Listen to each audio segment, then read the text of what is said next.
गीता में अर्जुन को स्वयं भगवान कह रहे हैं कि उस परमेश्वर की शरण में जा, उसके लिए उन संतों के पास जा जो तत्वदर्शी हो।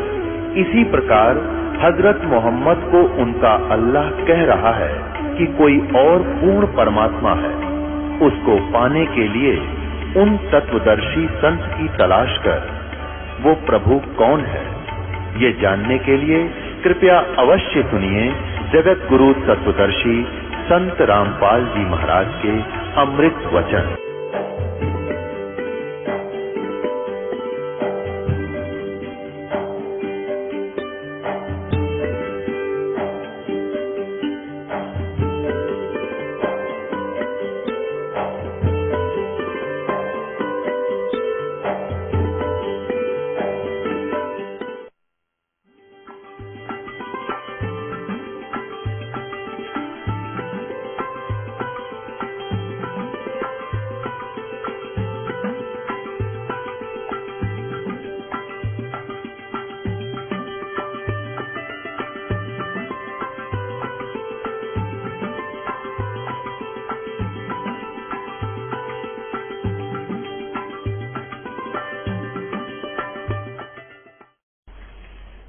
पुण्यात्माओं, ये ऐसा ज्ञान है सिंपल लैंग्वेज में, बूढ़े तो बूढ़ा कति 70-80 साल का भी इस ज्ञान को समझ जाए। अगर बालक 10 साल का भी इसको ध्यान से सुनेगा तो कति उंगलियां पर हटा दूंगा आपके।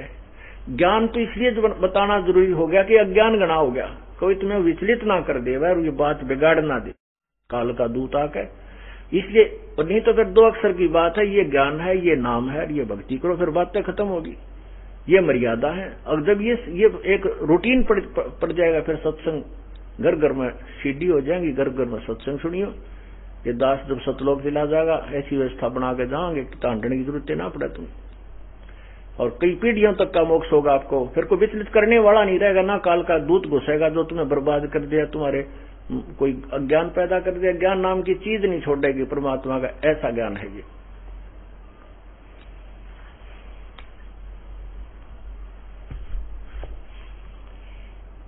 अब इसमें 15वें अध्याय का, जैसा कि आपने गीता अध्याय नंबर 4 के 34 में सुना है कि उस तत्वदर्शी संत की खोज कर। अब यहां 15वें अध्याय के प्रथम श्लोक में उसी तत्वदर्शी संत की पहचान बताई है। ये देखिएगा, ये है पंचदशो अध्याय 15वां अध्याय प्रथम श्लोक। इसमें क्या लिखा है कि ऊर्ध्व मूलम, ये है ऊर्ध्व मूलम अधः शाखम। ऊर्ध्व माने ऊपर को, अधः माने नीचे को, शाखम ऊपर तो जड़, उधर ऊर्ध्व माने ऊपर को, मूल माने जड़, और अर्ध शाखम नीचे को शाखा। अश्वत्थम प्राहु अवम छंदासी यस्य प्रणानी ये तम वेद स वेदवित। सह वेदवित। अब देखो इन्होंने क्या अनुवाद किया है कि ऊर्ध्व मूलम का अर्थ तो ठीक कर दिया कि आदि पुरुष परमेश्वर रूप मूल वाले। ये देखिएगा, ऊपर को जड़ वाला,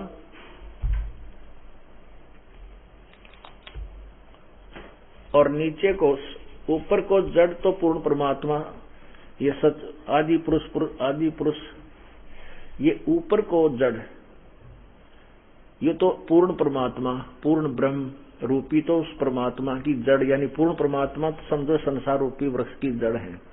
यही गीता जी अध्याय नंबर 1 से 15वां अध्याय का 1 से 4 और 1617 का ये आज से आपको समझाया जाता है। तो और ऊपर को अधः शाखम, अधः ये नीचे को तीनों गुण रूपी रजगुण ब्रह्मा सदगुण विष्णु रूपी शाखा है। अब यहां देखो, इसने केवल यही इतना ही संकेत दिया है गीता ज्ञानदाता ने।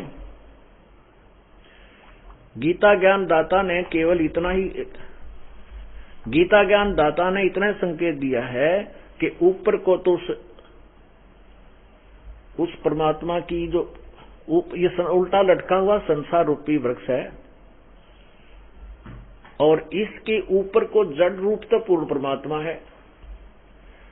आदि पूर्ण परमेश्वर, और नीचे को शाखा है। आगे तीनों शाखा का वर्णन किया है, ये देखिए, ये है दूसरे में कहा है उस संसार रूपी वृक्ष की तीनों गुण रूपी, जल से बड़ी हुई नहीं है, तीनों गुण रूपी विषय पर वाला, यानी विषय विकारों वाली, विषय भोग रूप कोपलों वाली, इसने अपनी तरफ से देव मनुष्य तर्क आदि, ये तो शाखा ऊपर विषय विकार विषम वाली, रजगुण ब्रह्मा सदगुण विष्णु तमगुण शिवजी वाली, ये सारूपी शाखा है। और नीचे अधः माने नीचे, ये भी देखो अधः का अर्थ नीचे लिखा है, ऊर्ध्व माने ऊपर को फैली हुई है, क्योंकि पृथ्वी लोक पर यह ज्ञान बोला जा रहा है, ऊपर स्वर्ग है और नीचे पाताल। इन तीन लोकों में ही इन रजगुण ब्रह्मा सदगुण विष्णु तमगुण शिव जी की ही ये पहुंच है। यहां तक ये तीनों गुण रूपी शाखा अपना काम कर रही है। यहां देखिएगा, अब गीता ज्ञान दाता ने केवल इतना कहा है कि ऊपर को जड़ वाला तो पूर्ण, ऊपर को जड़ वाला और नीचे को तीनों गुण रूपी शाखा वाला, ये उल्टा लटका संसार रूपी वृक्ष। और जो मैं तुझे ज्ञान दे रहा हूं इसमें मैं परिपूर्ण ज्ञान नहीं दे पाऊंगा, क्योंकि मुझे इसके आदि और अंत का कोई ज्ञान नहीं। और जो संत इस पूरे तत्व, पूरे उल्टे लटके संसार रूपी वृक्ष को जड़ से लेकर टहनी क्या, इसका तना कौन है, डार कौन है, शाखा क्या है, ये जो बता देगा स वेदवित, वो तत्वदर्शी संत है। अब ये देखिए, ये पंचदशो अध्याय 15वां अध्याय, प्रथम मंत्र, ऊर्ध्व मूलम।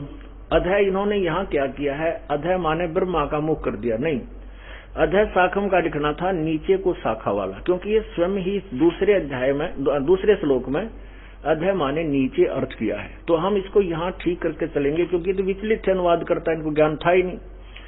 अब यहाँ अधः माने नीचे को, बस सीधा सुलझ जाता है।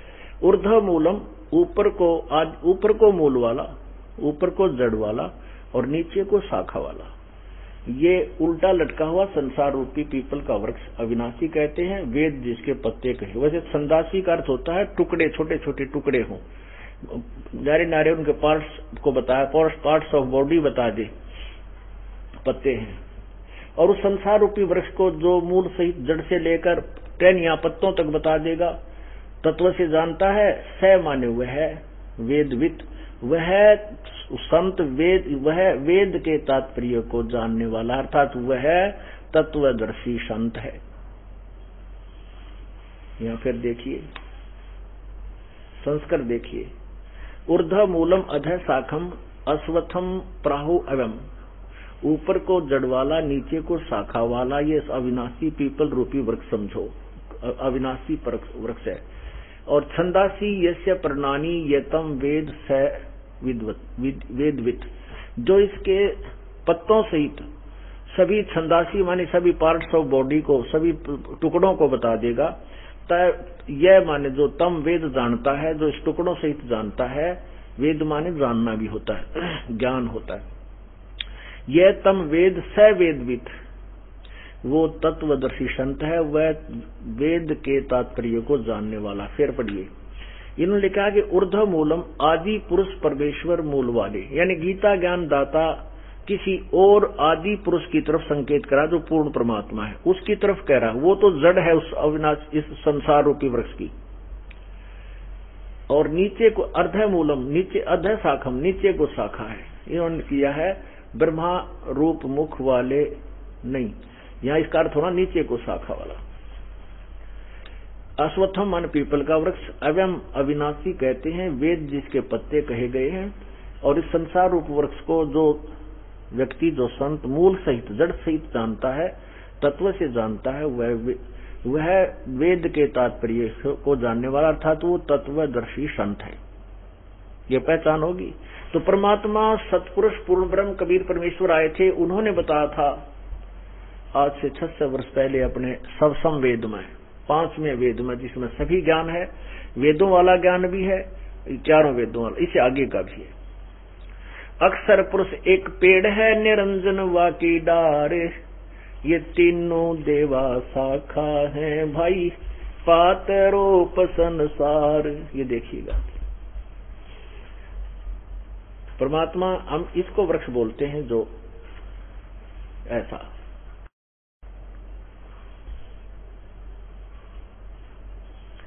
ये एक वृक्ष है, अक्षर पुरुष। ये जो ये पेड़ है, ये तना है, ये अक्षर पुरुष है। ये देखिएगा, तना ये अक्षर पुरुष है और ये क्षर पुरुष है। ये डार, निरंजन वा की डार, ये ब्रह्म है। और तीनों देवा शाखा है भाई पात रूप संसार। ये रजगुण ब्रह्मा, सतगुण विष्णु, तमगुण शिव जी रूपी शाखा है और हम यहाँ पात रूपी संसार हैं। एक ब्रह्म के ऐसे ऐसे ना जाने कितने काल ये अलग है, ब्रह्म है।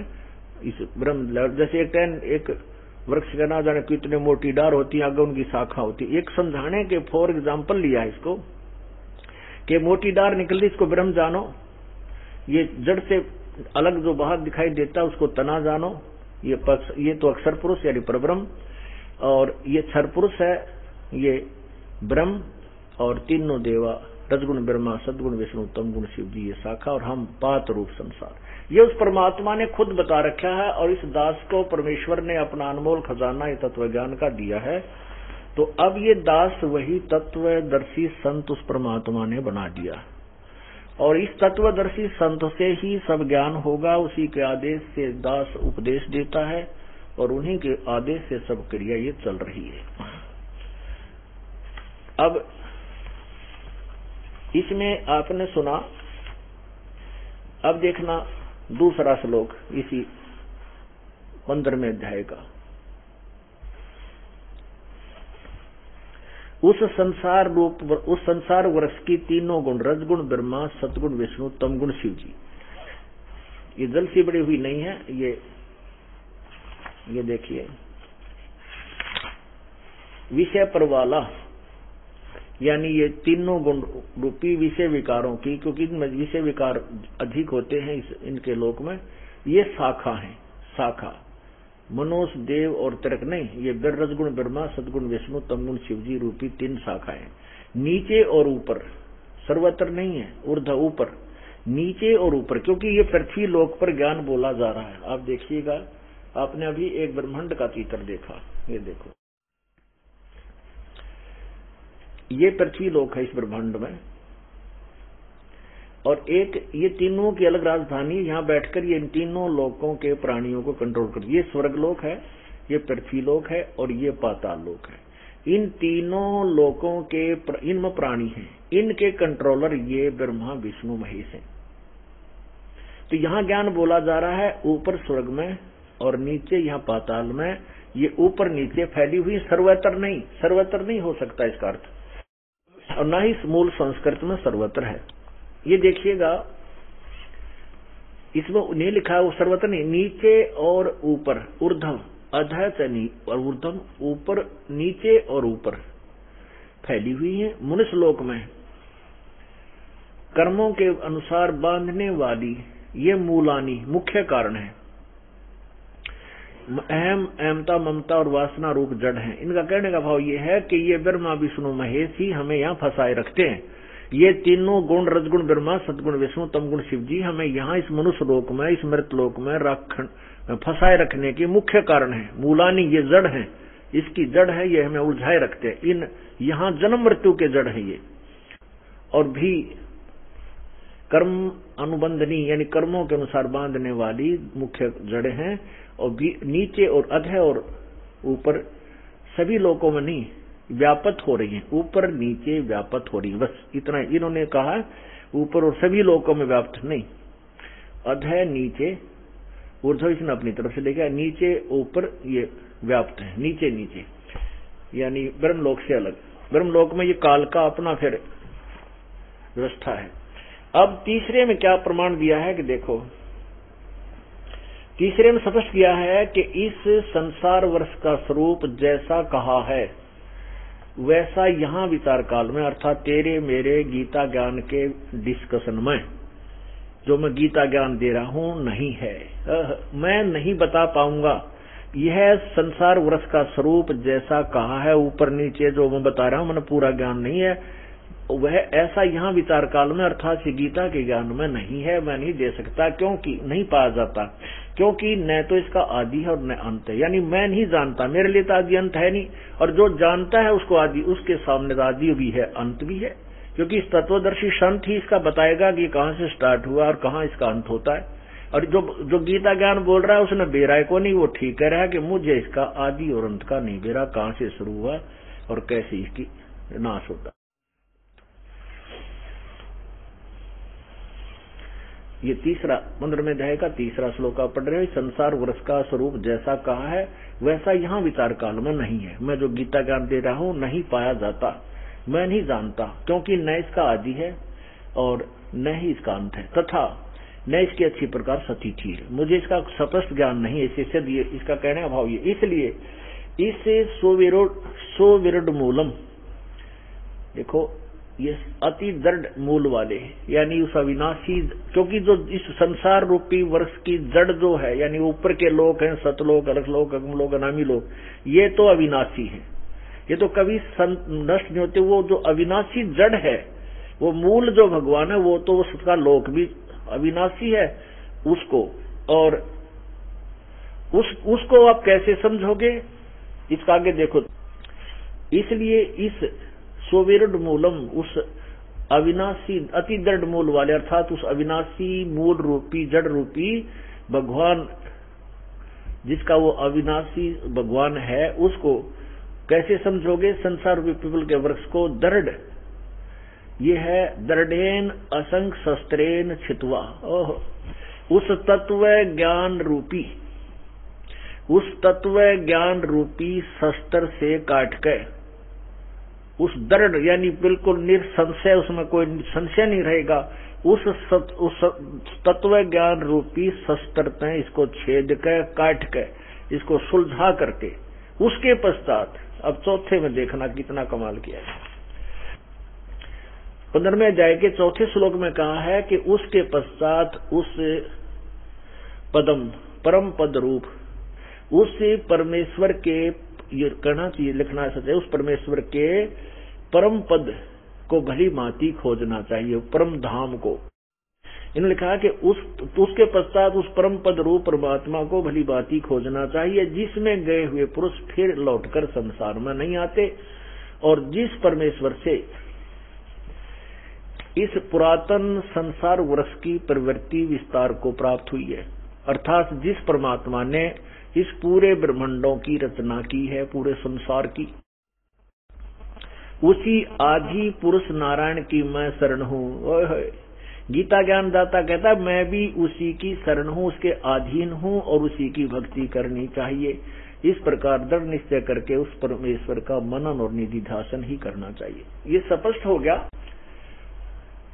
कि गीता ज्ञान दाता से अन्य कोई भगवान है जिसके अंतर्गत ये स्वयं भी आता है, और वही पूजा के योग्य है। अब इसी का प्रमाण ऋग्वेद मंडल नंबर 9 और सूक्त नंबर 96,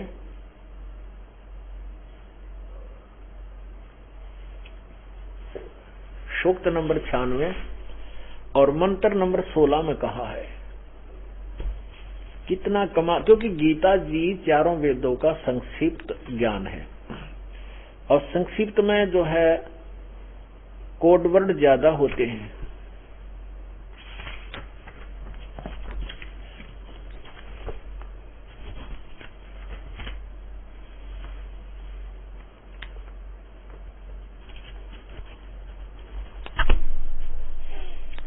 ये देखो, ये है ऋग्वेद 9-10 मंडल महर्षि दानव सरस्वती। वैसे ये महर्षि दानव का अनुवाद नहीं है, लेकिन इसकी छाप ला करके ये बिक जाया करते। अब इसकी खाल उतर गई, द्वानंद जी की तो पालेस उतर गई। अब ये तो वेदों का ज्ञान इसको था ही नहीं, तो अब ये कुछ और तरीका अपना रहे हैं। वो तो खरब ये सत्संग में ऐसा हम नहीं कुछ कहना चाहेंगे, वही वो कोई और पार्टी पूर्ति बनाओ है, क्योंकि इस दानंद के नाम तो रोटी मिलनी बंद हो जाएंगे उनको। अब और तैयारी कर ली, दूसरा तरीका दुनिया को पीछे लाए रखने खातिर। अब ये इसमें तो ये क्या है कि किसी और का अनुवादित है, अनुवाद किया हुआ है। अब देखो इन्होंने वैसे इसके नाम पे इसको झूठ बोल बोल के खूब वो किया है। ये देखो, ये है प्रकाशक है सार्वदेशिक आर्य प्रतिनिधि सभा, महर्षि दानंद भवन, रामलीला मैदान, नई दिल्ली। और ये देखिए इन्होंने क्या लिखा है इसमें कि ऋग्वेद आर्य भाषा भाष्य महर्षि दानंद सरस्वती कृत। और यह झूठ बोला इन्होंने, क्योंकि ये महर्षि दानंद का किया हुआ नहीं है, यह अनुवाद महर्षि दानंद का किया हुआ नहीं है। इसने तो एक ऋग्वेद मंडल नंबर 1 से 6 तक किया है। एक जगह लिखा है कि इसने 1 से 7 तक इसका अनुवाद किया है, 1 से 7 तक ऋग्वेद का। ये यहां था, ये देखो इसने इसको ठीक लिखा है। ये देखिएगा, ये है महर्षि, ये है ऋग्वेद भाष्यम। इसमें लिखा है महर्षि दानंद सरस्वती भाष्यकार, मंडल 1 से 6। और उसके बाद श्रीपाद दामोदर सातवलेकर मंडल नंबर 7 से 10 तक इसने किया। इन्होंने केवल इस महर्षि दानंद की फीत लाकर इसका नाम लिखकर इसे बिक जाया करते केवल। और इसमें ज्ञान कतई नहीं था, बिल्कुल भी वेद ज्ञान बिल्कुल नहीं था। वैसे तो इसको किसी प्रकार का ज्ञान नहीं था, तो भांग पिया करता और पी का दड़ी पक्का दूध और भांग ऊपर से पी कर बैठा रहता। लोग सोचते समाधि लाए बैठा, यो बेहोश पड़ा रहता था। बेहोशी में से को कंड लागे जाओ नो पड़ा रहेगा। अब इसके स्पष्ट आपके समक्ष हो ही गया है, दास अपनी तरफ से कुछ नहीं कह रहा, इसमें लिखा हुआ इन्हीं के करकमलों से आपके समक्ष दिखाया। जब तक हमने लाल की और लालड़ी की परख नहीं होगी तो उस लालड़ी को तजेंगे कैसे? जब दोनों साथ साथ दिखाए जाएंगे तो तभी पहचान होती है नकली और असली की। अब देखिए, ये आपको दिखाते हैं।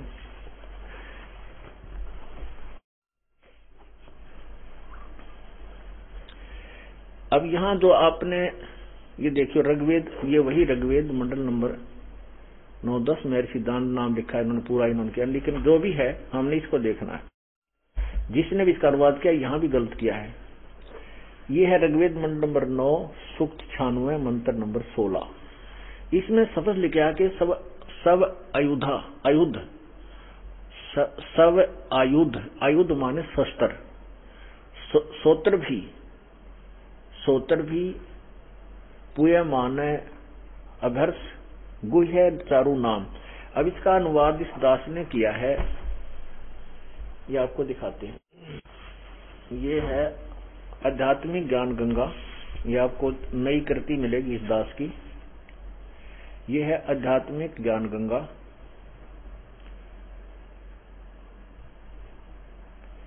ये एक नई बुक बनाई है, इसके अंदर बहुत ही निर्णायक ज्ञान आपको दिया गया है, क्योंकि ये जो परमात्मा का ज्ञान है निर्णायक मोड़ पर पहुंचने वाला है। इसमें बहुत कुछ और रहस्य दिए गए। इसमें देखो नीचे लिखा है, कबीर और ज्ञान सब ज्ञानड़ी, कबीर ज्ञान सो ज्ञान, और जैसे गोला तोब का अब करता चले मैदान। कबीर तारा मंडल बैठकर चांद बड़ाई खाए, उदय बहादुर सूरज का स्यों तारों छुप जाए। अब ये तत्व ज्ञान रूपी सूर्य जब उदय होगा तो ये नकली संत पंथ और ये और चारों वेद और गीता तक का ज्ञान भी फीका पड़ जाएगा। अब इसमें देखना, ये देखिएगा, ये है ऋग्वेद मंडल नंबर 9 सूक्त नंबर 96 का मंत्र 16। ये इसकी संस्कृत देखिए। सब आयुध माने होता है शस्त्र, स्तोत्र भी पुय मानो। अभी देखो, हे परमेश्वर आप सब आयुध माने आप तत्व ज्ञान रूपी शस्त्र युक्त हैं, तत्व ज्ञान रूपी शस्त्र युक्त हैं। उस अपने तत्व ज्ञान रूपी शस्त्र द्वारा पुय माने मवाद रूपी अज्ञान को नष्ट करें। स्तोत्र भी अपने उपासक को अपने गुह्यतम गुप्त चारु सुखदायी श्रेष्ठ नाम मंत्र का अभ्यर्थ माने ज्ञान कराएं। सोमदेव, हे अमर परमेश्वर, आपके तत्व ज्ञान की लोकोक्ति गान की कानों को अति प्रिय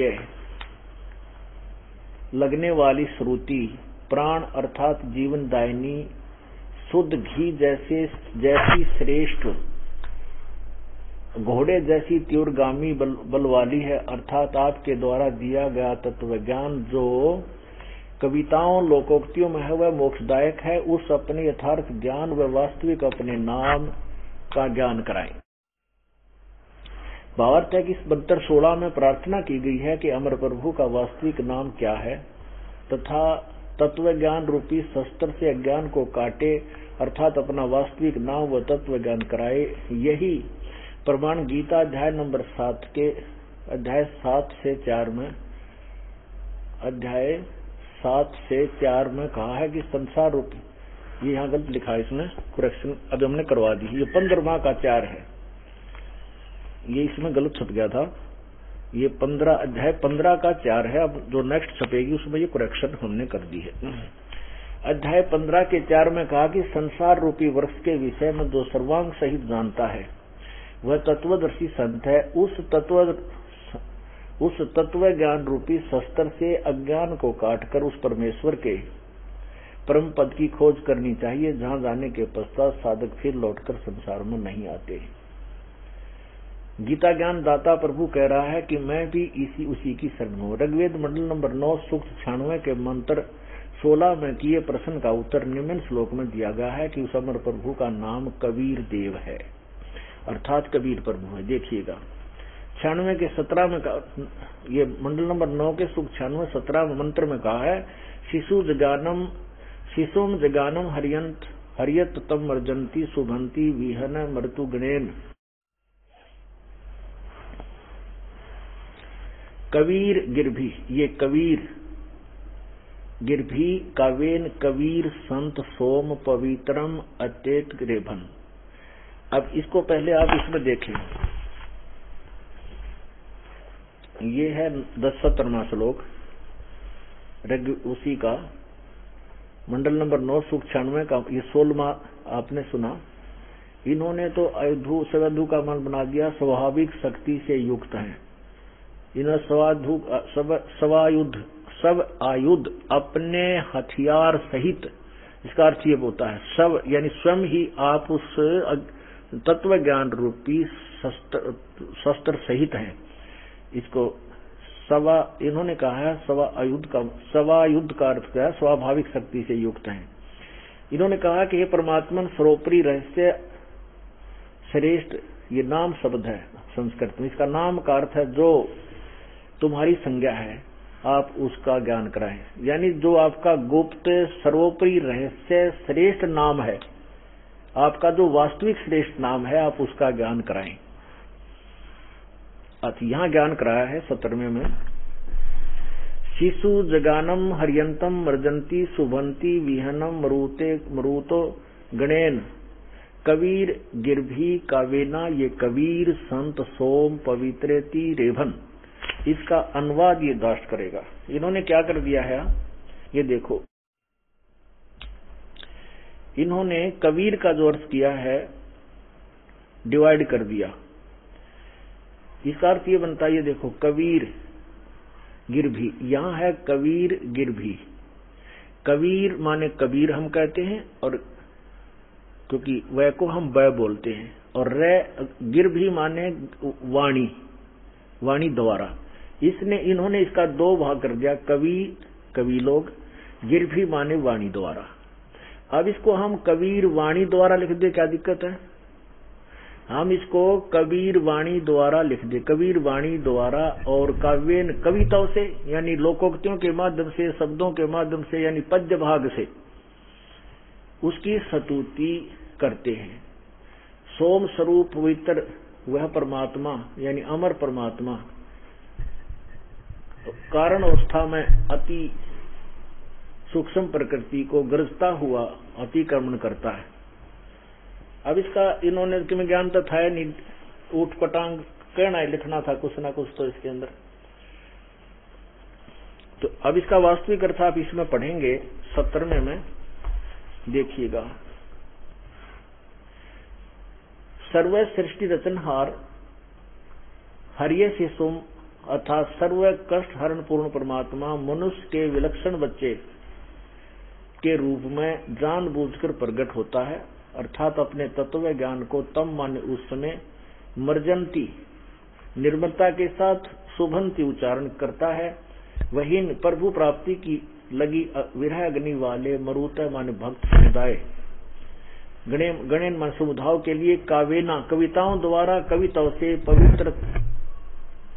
पवित्रमतेति अत्यधिक निर्मलता के साथ कबीर गिरभी, हमने इस कबीर गिरभी ये अलग अलग लिख लिया, यहाँ कर दिया कबीर वाणी, अर्थात कबीर वाणी द्वारा ऊंचे रेभन माने ऊंचे स्वर से संबोधन करके बोलता है हुआ वर्णन करता है। कबीर संत सो वह अमर पुरुष अर्थात सतपुरुष ही संत अर्थात ऋषि रूप में कवि रूप में संत वह कवि संत रूप वह कबीर परमात्मा ही संत अमर पुरुष अर्थात सतपुरुष ही संत अर्थात ऋषि रूप में स्वयं कबीर देव ही होता है। अब तो ये कबीर शब्द है, यहाँ ये कबीर, ये यहाँ हमने इसको कबीर देव लिख दिया। जैसे यजुर्वेद होता है, जैसे ये यजुर्वेद है, अब इस यजुर्वेद को दो हिस्सों में लिख दे, जैसे इस यजुर्वेद को दो हिस्सों में लिख दिया जाए, यहाँ यजु इसका अपसर्ग लगा दें और वेद अलग लिख दें, तो ये तो भी अगर केवल कहीं पर यजु शब्द है तो भी यजुर्वेद ही उसका बोध होता है, ये अंडरस्टूड है। इसका निर्णायक ज्ञान भी हमने यहाँ दिया है, इसमें यहाँ स्टार्ट होता है, इसमें आपको मिलेगा देखने को, उसमें आप देख लेना। ये देखिएगा, ये है यजुर्वेद, ये यजुर्वेद है। अब यहां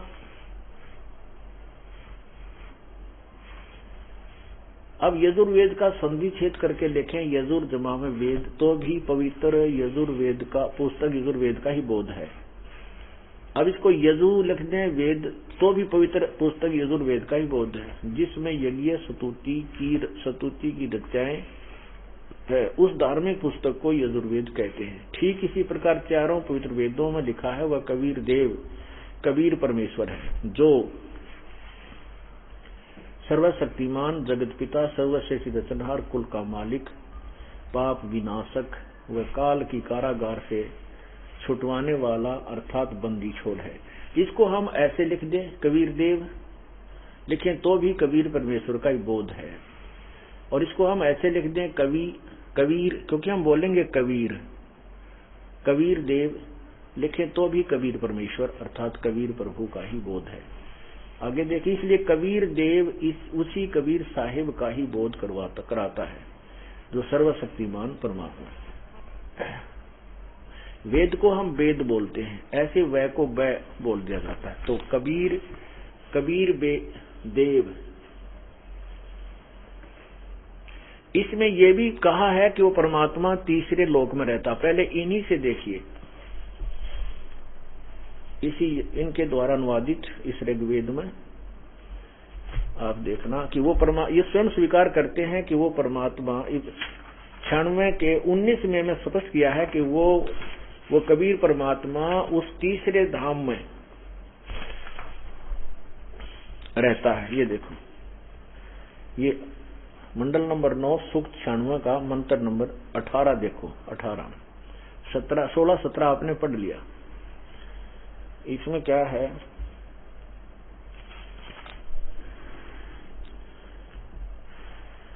यह अनुवाद है, सोम स्वरूप परमात्मा पालन की इच्छा करता हुआ जो महान परमात्मा तृतीय धामम, ये संस्कृत में लिखा वेद में, तृतीयम धाम देवान पितरान नहीं, वो जो है तीसरा जो मुक्ति धाम है, दोनों से पृथक जो तीसरा मुक्ति धाम है उसमें विराजमान है। इसका सीधा अर्थ बनता है विराजमान, जो ज्ञान योगी की तो तीसरे धाम में ज्ञान योगी लिखा है तरह के, वो विराजमान है, उसको अनुराजती प्रकाश करने वाला है। इन्होंने तो गुड़ का गोबर बनाना था, ठेका ले रखा था, ये देखो अनुराजती उड़ा दिया, ये लिखा है, ये देखो तृतीय धामम, ये 17वें की संस्कृत देखिएगा, 18वें की, ये है ऋषि मना ये ऋषि कृत सवर्षा सहस्रण है पदवी कवि नाम तृतीयम धाम महिषे शिशंत सोम विराजमानु राजती सटूप। सटूप का अर्थ होता गुम्मज, ऊपर गोल आकार के गुम्मज में वो परमात्मा तीसरे धाम में विराजमान है और उसको वो उज्जवल यानी सफेद रंग प्रकाश तेजो में शरीर में विद्यमान है। इसका वास्तविक अर्थ ही अब आप देखना, इसमें पढ़ के दिखाते हैं।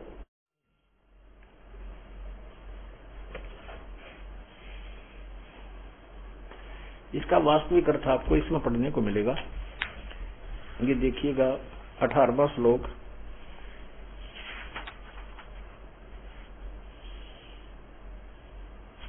अब ऋग्वेद ये देखना, इसमें अपना जो ये है आध्यात्मिक ज्ञान गंगा में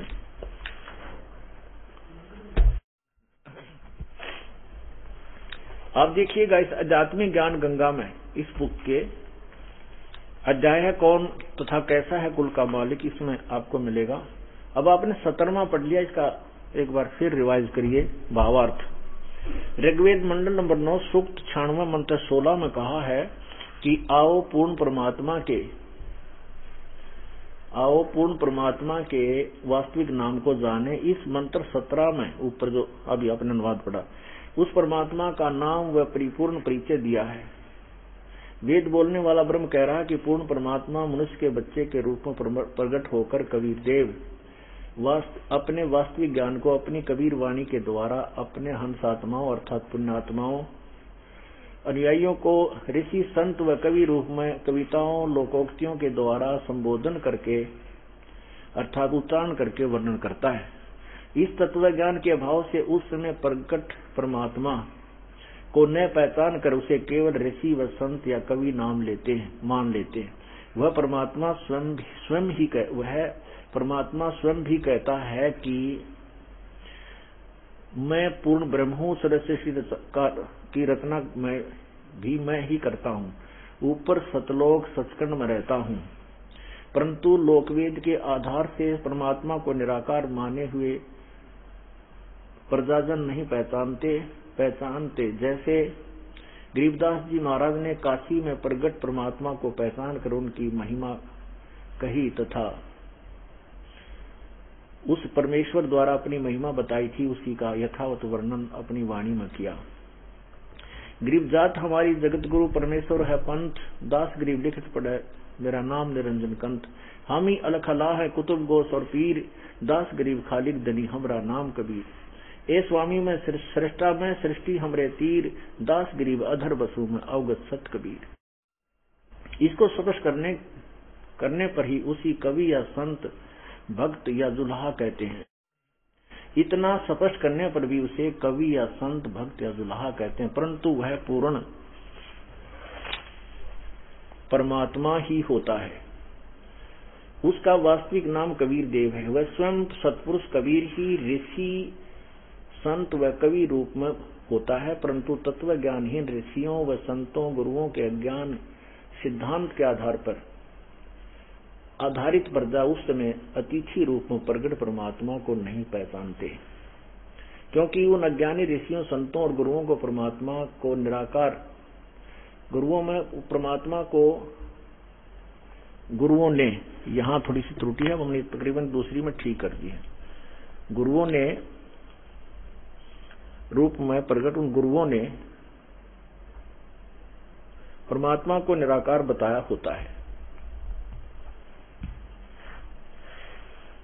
अब इसमें 18वां कमाल करा है, देखो ऋषि मना ये ऋषि कर सर्वसा सैंसन अरिठ पदवी कविनाम तृतीय धाम महिष शिष्या संत सोम विराजमानु राजती सतूप। सतूप का अर्थ होता गुम्बज में, और तृतीय धाम में रहता है। तृतीयम धाम, इसका अर्थ पढ़िए अनुवाद। वेद बोलने वाला ब्रह्म कहता है कि जो पूर्ण परमात्मा विलक्षण बच्चे के रूप में आकर कवि नाम प्रसिद्ध कवियों की पदवी उपाधि प्राप्त करके अर्थात एक संत या ऋषि की भूमिका करता है, उस ऋषिकृत है उस संत रूप में प्रगट यानी उस संत द्वारा रची सैंसन अणिठ, इसको ऋषि कहो चाहे संत कहो एक ही बात होती है। सैंसन अणिठ हजारों वाणी, ऋषि मना संत स्वभाव वाले व्यक्तियों अर्थात भक्तों के लिए सवर्षा स्वर्ग के तुल आनंददायक होती है, बहुत ही आनंददायक होती है। सोम वह अमर परमात्मा अर्थात अमर पुरुष अर्थात सत्पुरुष। तृतीय माने तीसरे धाम, तृतीय माने तीसरे, तृतीय तीसरे धाम मुक्ति लोक में अर्थात सतलोक की। महिष्य माने सुदृढ़ पृथ्वी को, शिष्या माने स्थापित करके, पश्चात अनु माने पश्चात, संत मानव सदृश रूप में, सतुप यानी गुम्मद अर्थात गुम्मद में ऊंचे टीले जैसे सिंहासन पर विराजमानु राजती उज्जवल सथूल आकार में मानव सदृश तेजो व शरीर में विराजमान है। ये कहते हैं वो ज्ञान योगी। ज्ञान योगी की तागा भगवान की महिमा चल रही है, ज्ञान योगी फंसा दिया। अब वहां कोई स्थान है, वहां रहता है, उसमें गोल गोल गुम्बज है, अरस कुरस पर सफेद गुमट है जहां सतगुरु का डेरा। अरस कुरस पर सफेद गुम्बज है, स्तूप है जहां परमेश्वर कबीर साहब रहते हैं। अब हम उसी पर आते हैं, गीता जी के ज्ञान को आगे लेते हैं।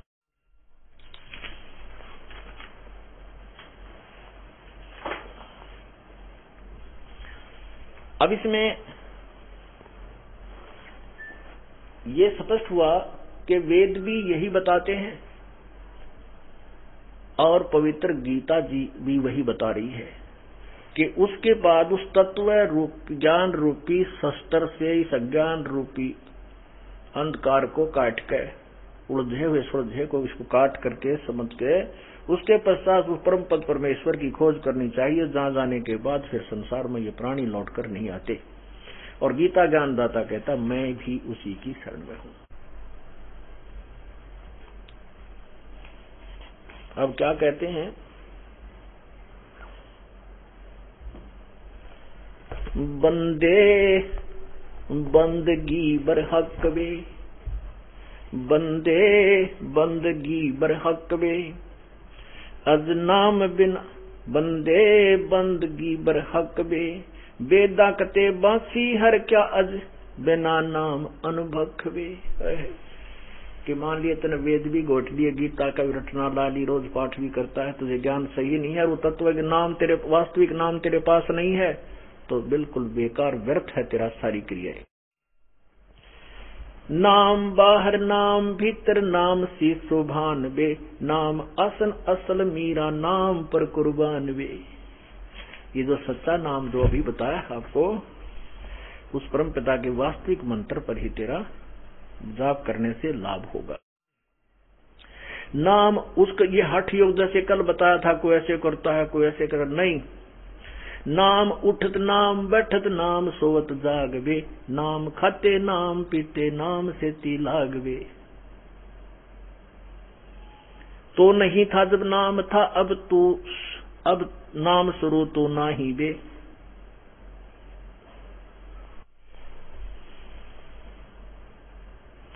अब तू शुरू नाम ना ही बे। काफिर कहो अब कौन है, करता फिर मैं ही बे। मैं करे सो बोक मारिए और तू करे सो छूट बे। इस मार में होशियार बंदे गधा बने के बोक बे। हो करे सो गद्दा है भाई, बोक मैं करे सो बोक बे। बंदा बिसारे बंदगी तो स्वान है सब लोक बे। अब कहते वास्तविक नाम तेरे पास है नहीं, अपने आप में बनकर बैठेगा मैं संत हूं, मैं नहीं मानू किसी की, मैं जो कह रहा हूं वो सही है। अरे कहते मैं करे सो बोक है, मैं करे सो हो करे सो गद्दा होई, मैं करे तू करे सो छूट बे। मैं करे सो मारी और तू करे सो छूट बे। इस मार में होशियार बंदे गधा बने के बोक बे। इस अपनी चतुरता के कारण तू अपना जीवन व्यर्थ करेगा। आगे क्या बताया है कि बंदा विसारे बंदगी तो स्वान है सब लोक वे। यदि इस वास्तविक साधना को कोई नहीं कर रहा है तो सभी लोग 21 ब्रह्मांड के प्राणी सभी पशु पक्षियों की योनियों में चले जाएंगे। इसका भावार्थ ये है। आगे क्या बताते हैं, ओ हम सो हम जाप जप अर्दम तू आठों याम बे, जल बूंद से पैद किया स्वान शुक्र होत कुकर बिना धनी के नाम बे। उस धनी के यानी पूर्ण परमात्मा के यथार्थ नाम बिना तो शुक्र कुकर खर गद यानी अन्य योनियों में जाएगा। और ओ हम सो हम जाप जप हरदम तू आठों याम बे। ये जो सार सतनाम है वो आपको क्लियर किया जा रहा है, क्योंकि आप बहुत सियाने हो गए हो, लोगों की बातों में नहीं आ सकते। लेकिन इसकी विधि उसी को बताई जाएगी जो अधिकारी है, जिसका समय पर दिया जाता है। अनधिकारी से नाम कोई वैसे सुन ले और वो कोई आप भी नाम देने लग जाए, वो पाप का भागी है, वो कभी इसका सफल नहीं होता। तो इसमें यही मंत्र है जो जाप करने का सतनाम। सार नाम नहीं बताया जाएगा किसी कीमत पर भी। परमात्मा कहते हैं सोहम शब्द हम जग में लाए, सार शब्द हमने गुप्त छिपाए। सभी वेदों और किताबों में केवल ओम मंत्र तक है और कोई नाम नहीं है। सोम शब्द किसी शास्त्र में आपको नहीं मिलेगा, केवल कबीर साहिब की वाणी के अतिरिक्त या उसे परिचित महापुरुषों के। जैसे नानक साहिब ने भी यही मंत्र प्राप्त था, आपको दिखाते हैं, क्योंकि नानक साहिब को कबीर परमात्मा मिले थे।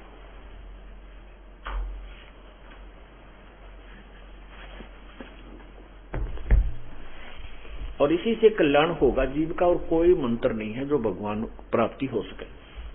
नानक जी पहले पवित्र हिंदू धर्म में जन्मे थे। ये ओंकार एक ओम नाम का जाप करते थे। वो वाणी भी गुरु ग्रंथ साहिब में लिखी है, लेकिन बाद में जब इन्होंने निर्णायक ज्ञान मिला फिर सब निचोड़ किया। ये है, देखिएगा, सब तो वड्डी भाई बाले वाली जन्म साखी। ये है नीचे doctor Jawahar Singh, doctor Jawahar Singh, Kripal Singh and versus के लिखा है। अब इसकी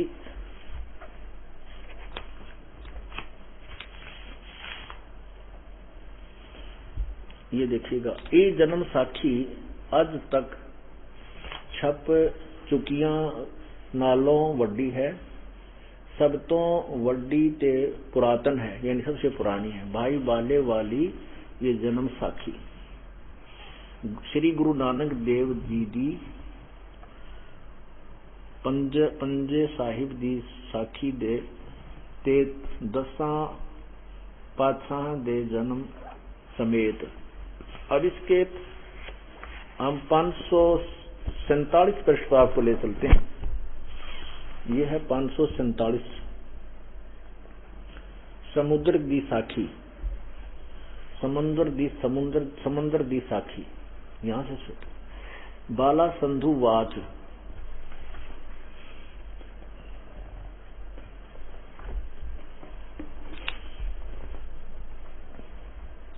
बाला संधु वाच,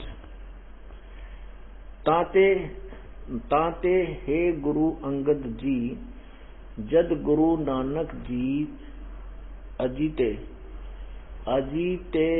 पासों विद्या होए, तां मर्दाने किहा सच्चे पातशाह जी, असां समंदर तां देखिया पर लंका दा ना देखी। जिथे रामचंद्र जी चढ़ाई कीती है, तां गुरु नानक जी किहा चलो। भाई बाला जी, बाला ते मर्दाना, तुहानू रंज नहीं करना। आखी मीटो जा आखी मीट के खोलियां, यानी आंखें बंद करके खोली, ता समुद्र दे कंडे जा ही खड़े होए ते आखन लगे, बाला ते मर्दाना मेरे पीछे पीछे। मेरे पीछे पीछे चले आओ और मुखों वाहेगुरु वाहेगुरु कहंदे आओ। ते आगे आगे गुरु जी नानक जी गुरु जी ते गुरु तुर पे ते पे जैसे धरती ऊपर तुरदे सन, उसी तरह समुंदर ऊपर तुर पे जा चले जान। ते पीछे बाला ते मर्दाना जान जावण। ता मर्दाने विचार कीती कि गुरु जी गुरु नानक देव जी ओम सोहम जपदे जांदे हन। ता मर्दाना भी ओम सोहम लगा जपण ते लगा गोते खावण। जा गुरु नानक जी देख के देखण ता मर्दाना गोते खांदा है। ता गुरु जी कि हा मर्दाना गुरु जी दी करनी वल नहीं देखना, गुरु दे वचन पर चलना चाहिए। तू मर्दाना ओहे आख जो असा आखिया है। ता मर्दाना फेर लग्या वाहे गुरु कहन। ता फिर जल ऊपर उसी तरह तुरन लगा। अब क्या है, परमात्मा कबीर जी ने इन पुण्यात्माओं को जिनको अपना साक्षी बनाया है सतलोक का, उनको सख्त हिदायत दी थी। जैसे धर्मदास जी को कहा, धर्मदास तो लाख दुहाई ये सार शब्द की बाहर ना जाए। सार शब्द बाहर जो पढ़ी तो बिचली पीढ़ी हंस नहीं तरही। ऐसे ही गरीबदास जी को कहा, लिख तो दिया लेकिन आगे नहीं दिया किसी को क्लियर नाम। केवल एक परंपरा गरीबदास वाली में परमात्मा ने चालू रखी है जो दास तक पहुंचा। केवल वो एक बहुत रहस्य है जो परमात्मा ने इतना महापुरुषों को भी संकेत किया और स्पष्ट कहा तो उन्होंने उसके आज्ञा का पालन किया। जैसे पूरे सिख समाज में जो नानक जी के अनुयायी कहलाते हैं, कहीं पर भी ये मंत्र जाप नहीं है पूरे सिख समाज में, क्योंकि गुरु नानक देव जी को परमात्मा ने उनको तो दे दिया लेकिन आगे नहीं कहता, अभी मत खोलना इस वेद को। ऐसा है कि इन वाणी के पढ़ते पढ़ाते कुछ जब परमात्मा आए थे उस समय भक्ति करे हुए प्राणी हैं, उनको मनुष्य जन्म मिलते हुए आ रहे हैं। तो कहते हैं बीचली पीढ़ी हंस नहीं तरही। जैसे पहले वाले तो अनपढ़ थे, अपने पूर्वज अशिक्षित थे, अक्षर ज्ञान नहीं था। इन चतुर लोगों ने परमात्मा की अमर वाणी को ऊपर नहीं आने दिया और लास्ट में कति गर्तगनी हो जाएंगे। कलयुग के लास्ट में लोग कति भक्ति तो विमुख हो जाएंगे।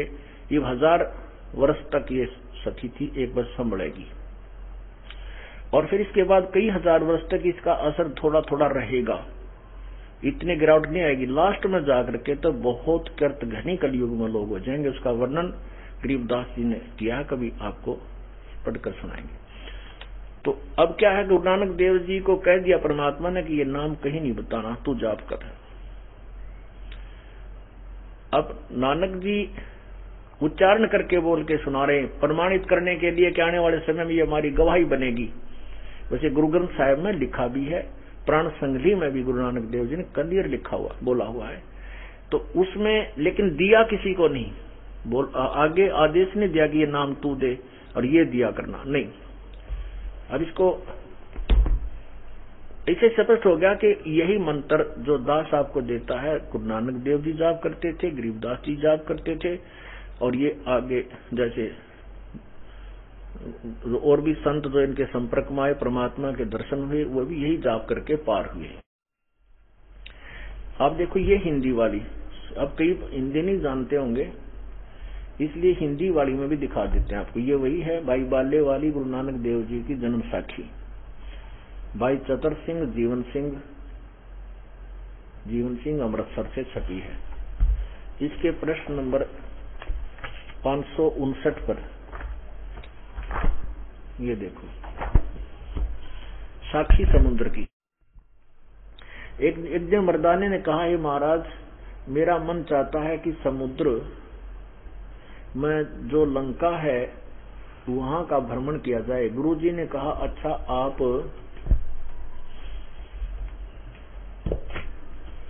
कहा कि अच्छा आप नेत्र बंद करो। जब मैं और मर्दाना नेत्र बंद किए तो अक्शन के बाद पीछे खोले, तब हम लोग गुरुजी के साथ महान समुद्र तट पर विराजमान थे, खड़े थे। तब गुरुजी कहा कि तुम लोग समुद्र के जल पर वाहेगुरु जाप करते हुए पैदल ही चले आओ। तब गुरु अंगद देव जी, हे गुरु अंगद देव जी, तब हम लोग गुरुजी के पीछे उसी प्रकार जा रहे हैं जैसे सूखी पृथ्वी पर चला जाता है। आगे आगे गुरुजी ओम सोहम का जाप करते चले जा रहे थे। तब मर्दाना ने सोचा कि हम भी ओम सोहम का जाप क्यों ना करें। तब मर्दाना भी ओम सोहम की रट लगाने लगा। बस वह लगा गोते खाने। गुरुजी ने पीछे देखा तो हंसकर कहने लगे, मर्दाना इसका धर्म है कि वह गुरु के बताए मार्ग पर चले, इसलिए तू वाहेगुरु ही जप, तेरा उसी में कल्याण है। जब मर्दाना ने वाहेगुरु नाम की रट लगाई तब फिर पूर्व प्रकार पानी पर चलने लगा। अब यहाँ क्या है कि जैसे एक प्राण संगली है एक ग्रंथ जिसमें गुरु नानक देव जी की वाणी लिपिबद्ध है। उसमें स्पष्ट लिखा है कि ये वाणी ग्रंथ साहिब को लिपिबद्ध करते समय रह गई थी। ये गुरु नानक देव जी की ही वाणी है और पटियाला हाउस में ये सुरक्षित है, ये मान्यता प्राप्त है। तो उसमें स्पष्ट लिखा है। हो सकता है ग्रंथ साहिब की रचना करते समय महापुरुषों ने इसलिए उसको टाल दिया हो कि कहीं इसमें ग्रंथ साहिब में ये कलियर नाम आ जाए और ये लोग जपन लाग जाए, गुरु जी का आदेश नहीं है, कहीं ये बात बिगड़ जाए, इसलिए भी उसको छोड़ दिया होगा। लेकिन फिर भी संकेत बहुत हैं।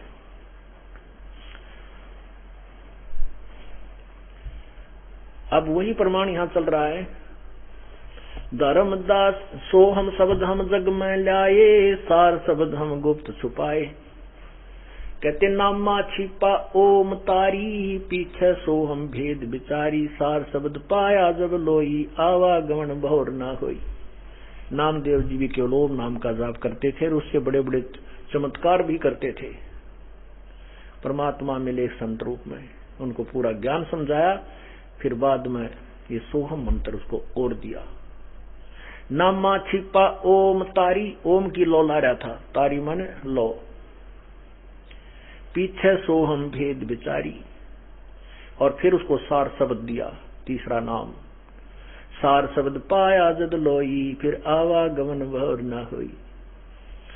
इस पर यही बताना चाहते हैं परमात्मा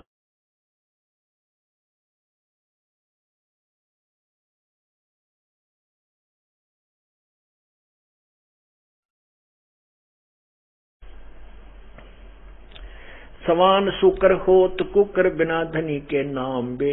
ओम सोहम जाप जब तू हरदम तू आठों याम बे। ये श्वास से सिमरन करना है, मुख से बोलकर नहीं करना है।